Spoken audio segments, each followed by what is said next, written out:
Welcome to MLS English Podcast, the show where English learning meets mindset growth. Whether you're here to boost your vocabulary, speak with confidence, or build a strong, unstoppable mindset, you're in the perfect place. Get ready for powerful tips, real conversations, and high energy that will move you forward. This is more than just a podcast. This is your new routine for success. Okay, so let's just start maybe by taking a quiet breath. Just sort of acknowledge being here. Yeah. Good idea. Just landing in the moment. Exactly. Because today we're diving into something that, well, it kind of creeps up on us, doesn't it? This whole comparison thing. Oh, absolutely. It's insidious. Right. Like you could just be scrolling through your phone, looking at social media. Yeah.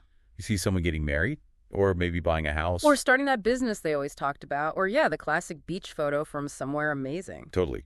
And almost instantly, that little internal question just pops up, doesn't it? Like, why am I not there yet?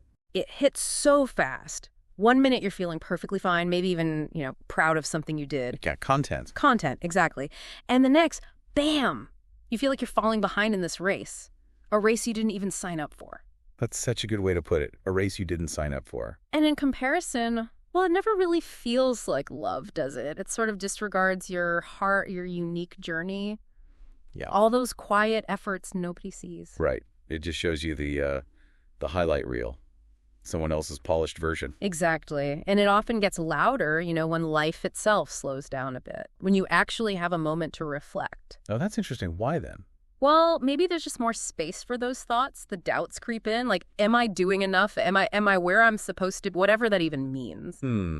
That idea of supposed to be. It's so vague, but feels so powerful. It really does. And the moment you start comparing, it just completely blurs the beauty of your own timeline, your own pace. Okay, so that highlight reel versus our behind the scenes. Let's really unpack that.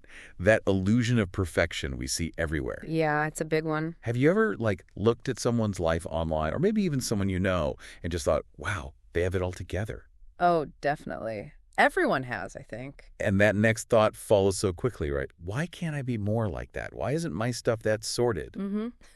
But the thing is, those curated images, those polished stories, they're just that, curated. So what are we not seeing? Well, everything else, the hard days, the really long nights, all the tiny incremental steps that actually led to that achievement, the struggles they probably didn't talk about. The messy bits. Exactly. The messy bits, the hidden chapters, the messy first drafts of their life. Even the happiest looking people, they have tough times. They cry behind closed doors.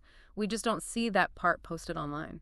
It reminds me of that story, I think we discussed it before, about the friend who seemed to have the dream life. Oh, yeah, the one with the amazing apartment, the great job, always traveling. Yeah, her Instagram feed was like a travel magazine. Looked perfect. Looked perfect.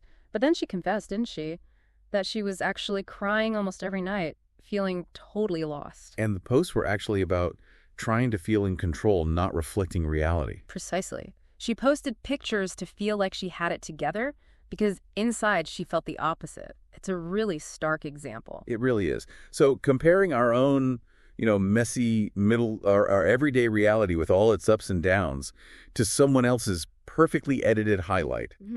It's just fundamentally unfair. It's incredibly unfair to ourselves, to our own hearts. Yeah. Our own growth is real. Our own beauty doesn't need an edit to be valid. Which leads right into this really crucial point. You're not them. You're never meant to be them. Such a powerful realization when it sinks in. Yeah. And it makes you wonder, doesn't it? What if your pace feels slower because maybe your roots are growing deeper? I like that, deeper roots. Or what if your dreams are taking shape underground, in ways even you can't fully see yet, like something's quietly building? Exactly. Your life just cannot be measured by anyone else's yardstick, anyone else's progress. It's okay if things aren't all figured out. It really is. It's okay if life feels slow sometimes. Or if the things you really want are just taking their time. Your pace is your path. And that path is sacred, simply because it's yours. Sacred because it's yours.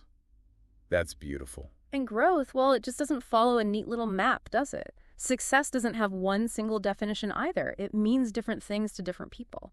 So trying to walk someone else's path, what does that actually do to us? It disconnects you deeply from your own self. You end up doing things, taking certain jobs, maybe jumping on trends, making choices not because you genuinely want to. But because you feel you need to catch up. Exactly. To keep up with the perceived norm or what you think everyone else is doing. Which makes you wonder, what if your life doesn't actually need catching up? Right. What if, maybe, it needs slowing down? Just enough so you can actually hear your own voice again, your own intuition. Muting the outside noise to hear the inside signal? Precisely. And there's such peace in realizing your path doesn't have to look like anyone else's.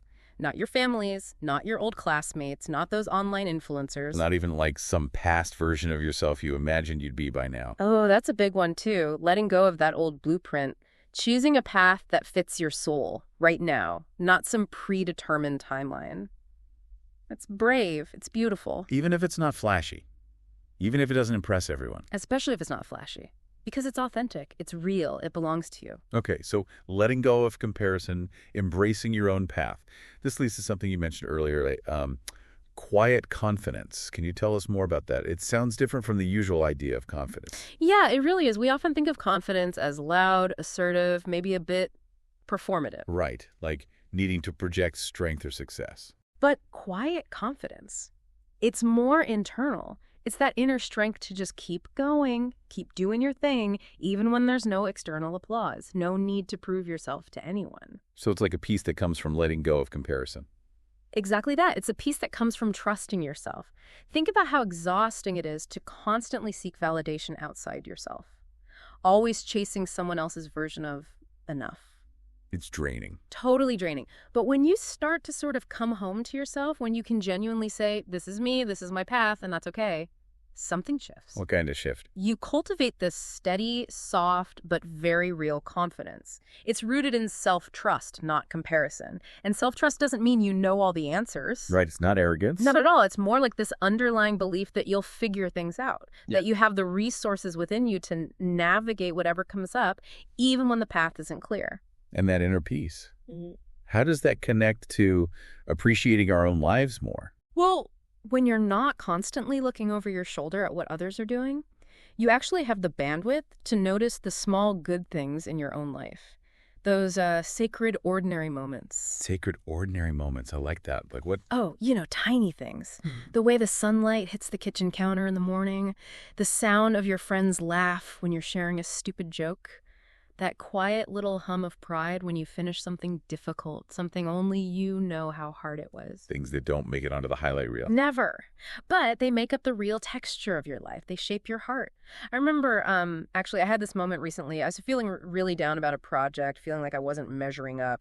And I went for a walk, just needed to clear my head. I passed this patch of wildflowers by the side of the path, just growing wild, different shapes, sizes, colors. Just doing their thing. Exactly. They weren't comparing themselves. They were just being. Yeah. Being alive. And suddenly this little thought popped into my head. You get to just be this. You don't have to prove anything right now. Just be here. Wow. That's powerful. Finding that sense of enoughness in just being present. It was such a relief. It really hammered home that your life is enough right now. Even if it's quiet. Even if it feels like it's still in progress. Especially then. So when you really let go of needing to be like anyone else, you find that peace. You become this, rare person who's actually okay with themselves. Yeah, I think that's it. You stop competing because you realize there's no race. You stop comparing because you're focused on your own path. You shift from striving to just being. And that lets you be more present, more grounded. Absolutely. More alive in your own skin, in your own moments. You listen better to yourself and others. You probably rush less. You enjoy what's right here instead of wishing for what someone else has. And slowly you start to feel free. Truly free. Not because life is suddenly perfect, but because it's yours. Authentically yours. And maybe that's the life you were meant to live all along. That's a wrap for today's episode on MLS English Podcast. If you enjoyed it, make sure to subscribe, leave us a review, and maybe share this episode with someone who's serious about growing, in English and in life. Keep practicing, keep pushing, and we'll see you in the next one. Let's grow together.